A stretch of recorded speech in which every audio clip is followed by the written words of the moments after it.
All right, what's your name? Selma Katz. And what was your maiden name? Selma Smukla And what was your mother's maiden name? Kaplan. And what about this, what I've heard about Rosenberg? What happened with that? Well, my cousin tried to research it on the internet, and for some reason it came up Rosenberg, and we really don't know why or if it's so. Okay. We're not sure. When were you born? October 13th, 1927. Where are you from? Brooklyn, New York. New York. Where else have you lived? When I got married, I lived in Brooklyn on President Street near the Brooklyn Gardens. Then we moved to Long Island. Then we moved to New Jersey. And then we moved to Florida. All right. What jobs did you have? You can talk to me. You don't... Oh. Yeah. What jobs did you have? Well, I always worked after school. So my first job was with Sears Roebuck, and I was packaging Halloween costumes. And my mother said, "You shouldn't do that. You should work in the office." So I requested an office job, and I was terrible at it. I put a bid in a wrong box, and they lost. There was a government bid, which I didn't know at the time. I was called into the president's office, which seemed as big as a stadium, and I was fired. So, my next job was a job selling gloves on Wall Street. And I did the drawings for the window and set everything up. But I was a camp girl. I went to camp since I was 9 years old. And camp was my favorite thing to do. I shone in camp. I did shows, I did sets, I was in plays. It was just my thing. So now the glove people want me to work there, and they were going to send me to school and do all kinds of things. Selma had to go to camp. Selma quit the job and went to camp. Oh my God. Then when I got married, I worked at an insurance firm.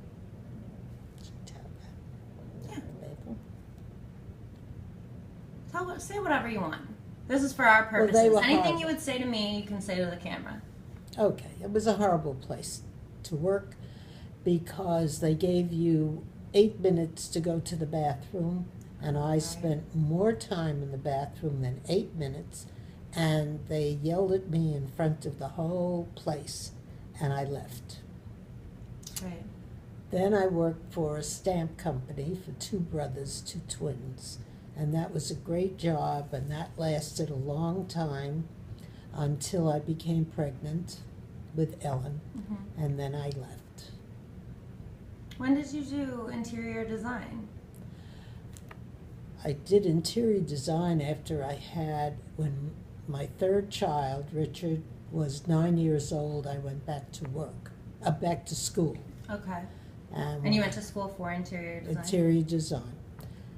And when I graduated from that school, I immediately went into private business, opened up my own business, had a nice thriving business for about 5 years, and then Morty was transferred to New Jersey, and I had to close down the business and move to New Jersey.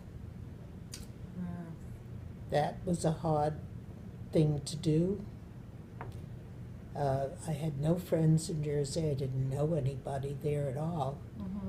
And after about 6 or 8 months, somewhere in there, I'm not sure already, Morty was fired. Yeah, this is for me. Okay, speaking of Grandpa, what was Grandpa's full name? Morton Katz, And where was he originally from? Brooklyn. Brooklyn. Where was he? He was born in Brooklyn? Yes. All right. What jobs did Grandpa have?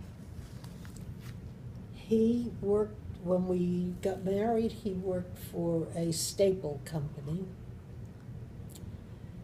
And then he got a job with my brother-in-law in a factory in which he became vice president. And he worked there for many years. Then it was bought by another company, and that company moved everybody to New Jersey and promptly fired all the executives. So wrong. This was the earliest indication of what was coming when everybody was fired during those years. It was in the 70s. And he was out of work for about a year. He kept going on interviews because, and by that time he was in his 50s.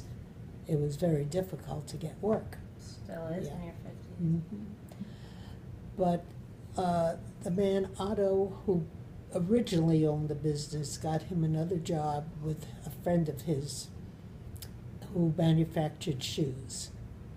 And again, he worked his way to vice president, and he was really good. They loved him. Love that. I love that he was a shoe salesman. What was Grandpa's mother's name? Rose Greenhouse was her maiden name. Greenhouse. Greenhouse. And what was his father's name? Hyman Katz. Let's see. All right, Grandma, who was your mother and what do you remember most about her? My mother was Minnie Kaplan, a very wonderful woman, very resourceful, independent. When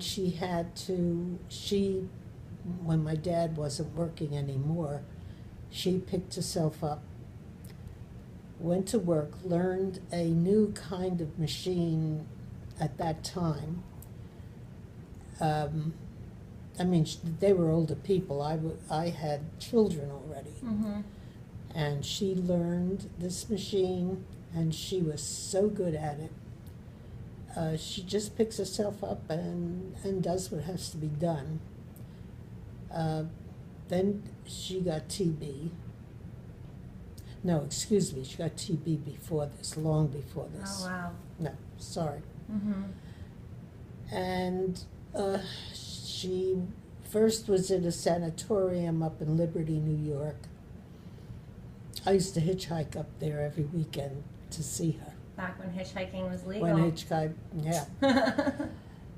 And then she had to have what they call a thoracoplastic, which is taking away, they cut away a part of her lung, most of it. But she was a heavy smoker and never stopped. What age was she when she died? She was in her 70s. I don't exactly know. Okay, who was your father and what do you remember most about him? My father was Sam Smuckler. What were some of his, the 3 code names he had? He had aliases, Sherman, Schmuckler, and Smuckler. Okay. I was his princess. I grew up being his princess. And my father was kind of in the rackets. He sold numbers. I'm not sure what that meant, but he had people working for him. And he would pay them off. I remember a lot of money in the house changing hands. And my father would get a new car every 2 years. My father took me out taught me a show, Broadway shows, dinners, took me with my friends. That's how I was introduced to Broadway. Um, when I was little, I once had a pony ride. They used to come out with a pony ride, and he told me that was my pony. He bought it for me. That's so mean. And then they took it away. Oh my God. And let's see, I remember he bought me one of these little cars, these driving cars. You pressed your feet. I loved that. Did he ever leave money on the table? On your placemat? Oh, yes. When my father had money, and at one point he was very rich, whenever he would visit family, he would leave $100 under a plate. And in those days, $100 was a lot of money. Lots of money. Yeah. Yes. And when he became down and out and had no money anymore, nobody was there for him. Now, my father also had a girlfriend, That's right. and I knew her as a friend of the family. I didn't know who she was. And when we went out, he would take me out. She was in the car. We went out together. I didn't know. I was like 12, 13. And he would take my friends with me, you know, so we all had friends. At any rate, I'm sure my mother knew. There's no way a woman doesn't know. But the choices in life, her choice was, what was she going to do? She had a family, she would have nothing, and in those days, you didn't get divorced. Right. It was not a thing to do. Right. And my father had his stroke in the girlfriend's house. Now, I found out, and many years later, I was in high school, I found out about the girlfriend through one of my teachers. How? He called me up after class, when the class was leaving, and he said, I met your mother and father over the weekend. They were in Massachusetts. My father goes to Massachusetts very often because he ran the bingo games for the church there. And I said, my mother wasn't there. Oh, he said, very pretty redhead. And I said, my mother wasn't there. I was with my mother all weekend. Well, he really turned red. That's how I found out about the girlfriend. Because Wow. up till then, I didn't know. How did she treat you when you guys would go out? She was great. She was a buyer for Marshall Fields in Chicago, big department store. And she would buy me clothes. She would send clothes to Trying me. to win you over? Well, I don't know about that, but she would send clothes. I remember she would send me little jewelry things. Now, my mother saw all the clothes, and she saw all the jewelry. Right. And I remember my dad sitting me down and making me write thank you notes for everything I got. And that's where I really got in the habit of knowing that you must write thank you notes when you get something. And that was pretty much our life. Now, one night I wanted to go shopping, and I wanted my mother to come with me. I said, you never come shopping with me, and blah, blah, blah. So she went shopping. She didn't feel well, but she went. We came home, and that's when the TB showed. She threw up blood, and that was the beginning of the TB. And thereafter, we'll skip ahead after the operation and all of that. She lived okay. But then there came a time, and I was in Jersey already, there came a time where she was really sick. Her veins in her legs and everything, you know. She had a heart condition. One doctor decided he would operate on her. This is one of my regrets in life, that I let her have this operation. I made a pause it.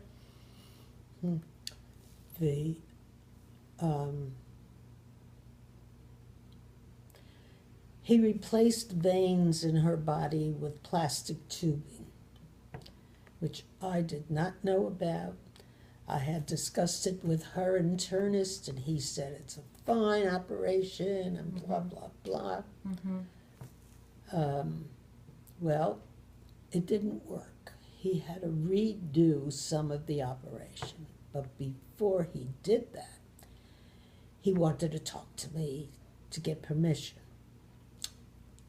He took me to the basement of the hospital so we would be alone. Now I realize what it was, that we would be alone and nobody would hear what he was doing. At that point, I had no idea what this was about. And he said to me, if we don't do it, your mama will go bye-bye, waving his hands in the air like wings, bye-bye. Well, now the man tells me my mother's going to die if he doesn't do this. So he did it, and it didn't work. And from that day forward, she had to be in a home being taken care of. Now, I was so angry with him that I got in touch with the government. My friend Roz's cousin was the head of Medicare in the government. And I spoke to him about this doctor, told him what he did. Well, it turned out that he was doing a lot of fraudulent things, and they did a number on him. It was in the newspaper, and he was gone. You got him barred. I got him barred. And after a while, of course, my mother passed away. Didn't you have a feeling at that moment when she passed? Oh, absolutely. I was sitting at my desk in New Jersey, and a feeling came over me, and I heard my mother calling me. And Morty worked in New York at the Empire State Building, and I called him, and I said, get over to the home. My mother's dying. I said, I can't get there so fast. I'm in New Jersey. I wouldn't get there. He walked in the room, and she died. Wow. Now, when I was driving her to go back to go for this operation, in the car, I did not pay attention to my feelings. I had a feeling she was going to die in the car, and I did not pay attention. Also, to go back to my father, when I found out about the girlfriend, I was having my mother's house painted while she was away at the sanatorium. And my father was there, and I was emptying the cabinet of dishes, and I don't know how we got into an argument, and I just let him have it. I said, you have a girlfriend, you have this, and I blamed him for the TB and all this stuff. Yeah. And yet part of me loved my father. Of course. I was his princess all my life. Right. So That's a tough that's struggle. the story. Had he already passed when your mom was having this operation? No. Where was he No, during all he that? he was alive. Yeah, no. He just wasn't around, and that's why they needed your permission? Actually, she had the operation, and she was recuperating while I was going with Morty. So Oh, okay. it was, later in life. Now, my father, when they were first married, spent a year in jail. He took the fall for somebody in some kind of the mob or whatever they called it. Mm-hmm. And he spent a year in jail. Wow. So, Okay.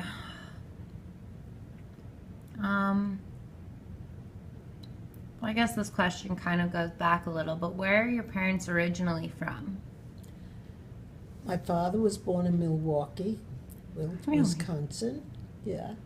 And my mother in Brooklyn. And did they both grow up in those places? And Yes. then your father eventually moved to Brooklyn? I think so.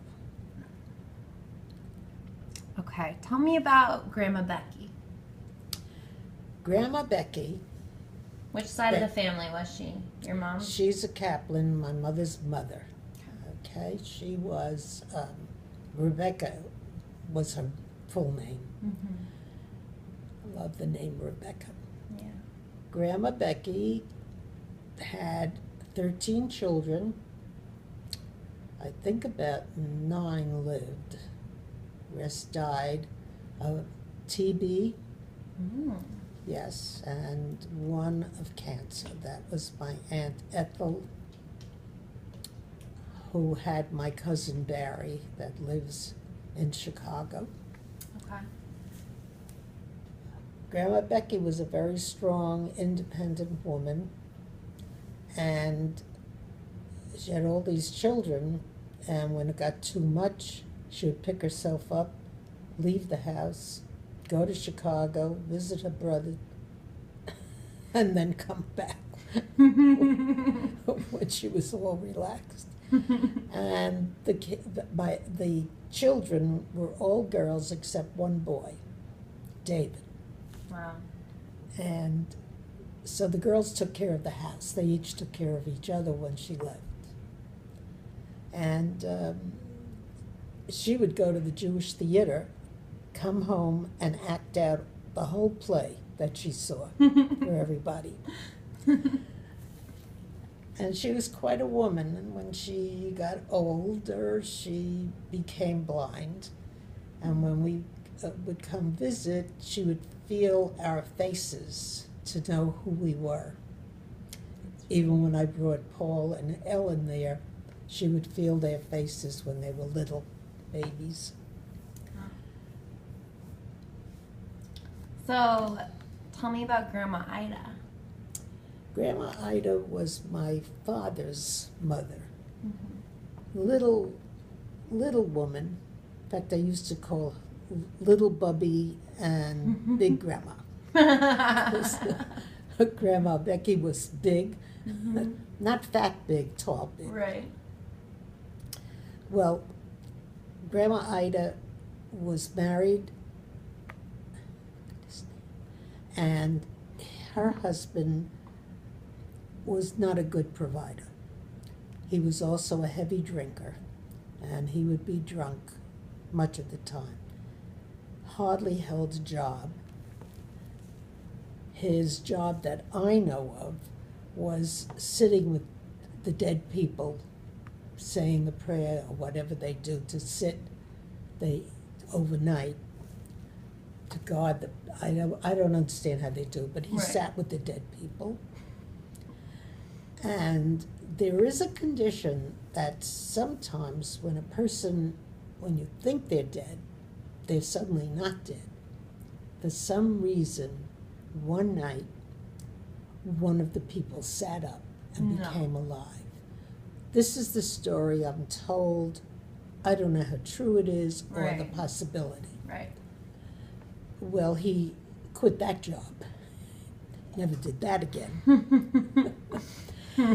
Now, because they were dirt poor, the only way they would get an apartment if they would be the janitors of an apartment house.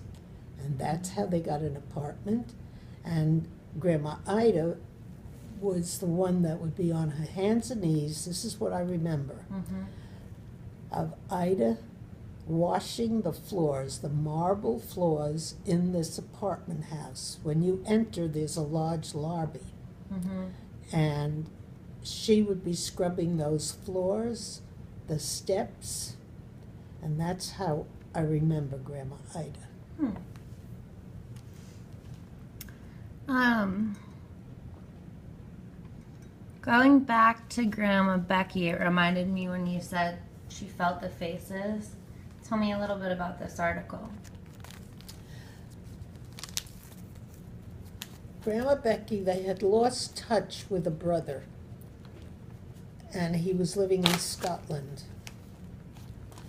And after 58 years, they met for the first time. He came to America, and it was only by chance Yeah. that Albert, that's her brother, Albert Simon of Glasgow, Scotland, found his 81-year-old sister in the Bronx. And they cannot thank the person who brought them together. Neither of them knew the woman's name or where she lives. But that's when they met and they haven't seen each other in 58 years, and they met and got together with the rest of the family. That's amazing. So we have family in Scotland. I think that's so cool. Okay, how many sisters did Grandpa have, and what were their names? Grandpa had 3 sisters. The oldest one was Ruth.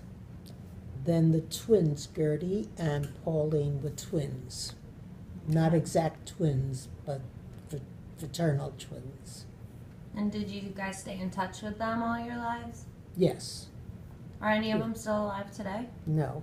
Okay. They're all gone. They all had Alzheimer's and died from Right. Alzheimer's. Yes. So all the girls in Grandpa's family had Alzheimer's? Yes, and his mother. Yes.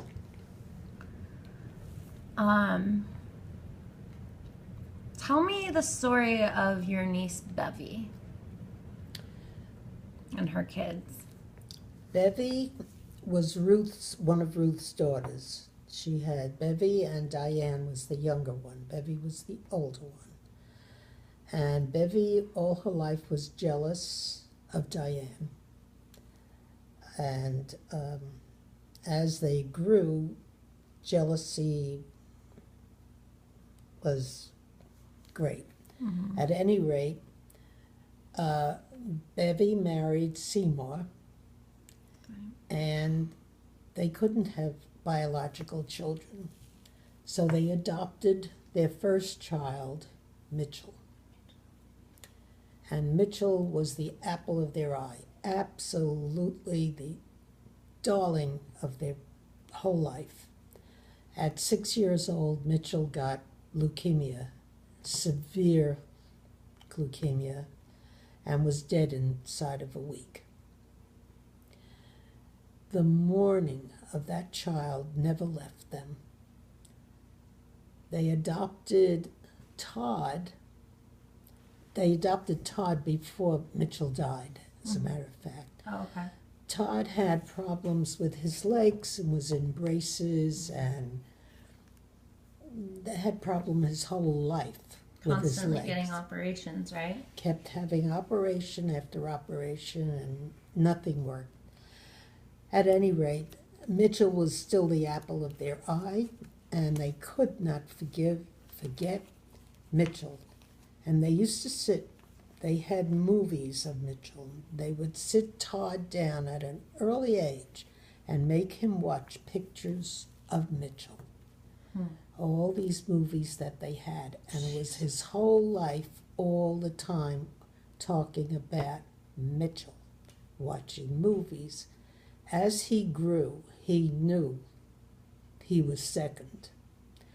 And when he became a teenager, he went up to New York. They lived in Florida. He went to New York and visited his brother's grave by himself as a teenager. That's how they had instilled so much into him how great Mitchell was, which diminished him. He had these operations all his life. He married, had a lovely child, very bright young boy. And because of all these operations, he was on a lot of medication, painkillers, and after a while he overdosed and he died. That was just a couple years ago, or was it longer ago? Just a couple of years ago. Wasn't long ago. I'd say about 3 years ago. I didn't say. I want to say for the camera. Today is January 27th, 2015. Okay. I'm not exactly sure, but it was a recent Okay. day. Yeah. Okay, let me take a break for a sec, okay? Okay.